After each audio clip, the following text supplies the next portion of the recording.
Hello welcome back. അപ്പോൾ ഇന്ന് day 1 of study വ്ലോഗാണ്. ഞാൻ മുന്നത്തെ വീഡിയോസിൽ പറഞ്ഞിട്ടുണ്ടായിരുന്നല്ലോ ഞാൻ ഇതൊരു സീരീസായിട്ട് ചെയ്യാമെന്ന്. ഞാൻ MBA ചെയ്യുന്ന ഒരു സ്റ്റുഡൻ്റാണ്. ഇഗ്നൂവിൽ ഡിസ്റ്റൻറ്റ് എഡ്യൂക്കേഷനാണ് ചെയ്യുന്നത്. HR ആണ് സ്പെഷ്യലൈസേഷൻ. അപ്പോൾ ഞാൻ മുന്നത്തെ വീഡിയോയിൽ പറഞ്ഞിരുന്ന പോലെ തന്നെ ഞാൻ 18 എക്സാംസ് ആണ് ഞാൻ ഇത്തവണ ക്ലിയർ ചെയ്യാൻ ഉദ്ദേശിക്കുന്നത്. ടോട്ടൽ 27 സബ്ജക്ട്സ് ഉണ്ട്. അതിൽ ഒരെണ്ണം പ്രോജക്റ്റാണ് തേർഡ് സെമസ്റ്ററിൽ. ബാക്കി 9 സബ്ജക്ട്സ് ഞാൻ ഓൾറെഡി ക്ലിയർ ചെയ്തു. ഇനി എനിക്ക് 18 സബ്ജക്ട്സ് കൂടി ക്ലിയർ ചെയ്യാനുണ്ട്.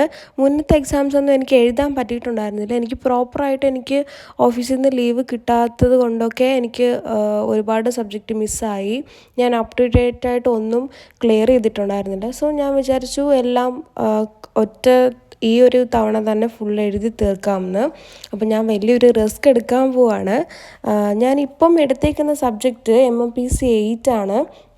ഞാൻ ഇനി വരുന്ന വീഡിയോസിലൊക്കെ നിങ്ങൾക്ക് കൂടി യൂസ്ഫുൾ ആവുന്ന രീതിയിൽ ഞാൻ പഠിക്കുന്ന ഇമ്പോർട്ടൻ്റ് ആയിട്ടുള്ള ക്വസ്റ്റ്യൻസൊക്കെ ഞാൻ നിങ്ങൾക്കും കൂടി ഷെയർ ചെയ്യാം. അത് ഇഗ്നൂവിൽ MBA ചെയ്യുന്ന ആർക്കെങ്കിലുമൊക്കെ യൂസ്ഫുൾ ആവുമല്ലോ. പിന്നെ അത് മാത്രമല്ല, എല്ലാവർക്കും ഇഗ്നൂവിൽ MBA ചെയ്യുന്ന എല്ലാവർക്കും അറിയാമായിരിക്കും ക്വസ്റ്റ്യൻസൊക്കെ പ്രീവിയസ് ഇയറിലെ ക്വസ്റ്റ്യൻസൊക്കെ റെഫർ ചെയ്താൽ തന്നെ നമുക്ക് നല്ല സ്കോർ ചെയ്യാൻ പറ്റും എക്സാമിൽ. അങ്ങനെ ഫുൾ ചാപ്റ്റർ ഫുൾ യൂണിറ്റ് ഒന്നും എക്സാമിന് വരില്ല. ഫുള്ള് റിപ്പീറ്റഡ് ആയിട്ടുള്ള ക്വസ്റ്റ്യൻസ് ആയിരിക്കും. ഒരു 4 ഇയേഴ്സ് ഉള്ള ക്വസ്റ്റ്യൻ പേപ്പർ, അല്ലെങ്കിൽ ഒരു ഇയറിൽ തന്നെ 2 എക്സാംസ് ആണ് ഉണ്ടാവുക ഇഗ്നൂവിൽ. അപ്പോൾ അങ്ങനെ വെച്ചിട്ട് ഒരു 4 to 5 ക്വസ്റ്റ്യൻ പേപ്പേഴ്സ് ക്ലിയർ ചെയ്താൽ തന്നെയും നമുക്ക് എക്സാമിന് നല്ല മാർക്ക് സ്കോർ ചെയ്യാൻ പറ്റും. അപ്പോൾ ഞാൻ ഇനി അങ്ങോട്ടുള്ള ഡേയ്സിൽ ഞാൻ പഠിക്കുമ്പോൾ അതിൻ്റെ കൂടെ തന്നെ നിങ്ങൾക്കും കൂടി അതിൻ്റെ വീഡിയോസൊക്കെ ഷെയർ ചെയ്യാം. അപ്പോൾ ഇമ്പോർട്ടൻ്റ് ആയിട്ടുള്ള ക്വസ്റ്റ്യൻസൊക്കെ നിങ്ങൾക്കും കൂടി പഠിച്ചെടുക്കാമല്ലോ. അപ്പോൾ വീഡിയോസ് എല്ലാവരും സപ്പോർട്ട് ചെയ്യുക.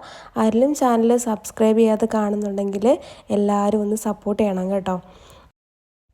ഇന്നത്തെ ദിവസം നല്ല മഴയായിരുന്നത് കൊണ്ട് തന്നെ എനിക്ക് നല്ല മടിയുണ്ടായിരുന്നു സ്റ്റാർട്ട് ചെയ്യാൻ. പക്ഷെ എന്നാലും നമ്മുടെ എക്സാമിന് ഇനി ആകെ ഒരു 40 to 42 or 43 ഡേയ്സ് മാത്രമേ ബാക്കിയുള്ളൂ. സോ എന്തായാലും അതിന് മുന്നേ തന്നെ എല്ലാം ക്ലിയർ ചെയ്യണം.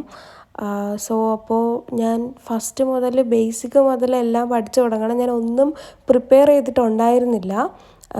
അതുകൊണ്ട് ആകെ ആദ്യമൊക്കെ കുറച്ചൊരു ബുദ്ധിമുട്ടുണ്ട്. ഒത്തിരി നാളായിട്ട് ഒന്നും അങ്ങനെ കൂടുതൽ ടൈം ഇരുന്ന് പഠിക്കാതിരുന്നത് കൊണ്ട് അങ്ങനെ കൂടുതൽ ടൈം എനിക്ക് ഇൻവെസ്റ്റ് ചെയ്യാൻ പറ്റിയില്ല. അപ്പോൾ ഇനി എന്തായാലും ഞാൻ മാക്സിമം ട്രൈ ചെയ്യുന്നതാണ്.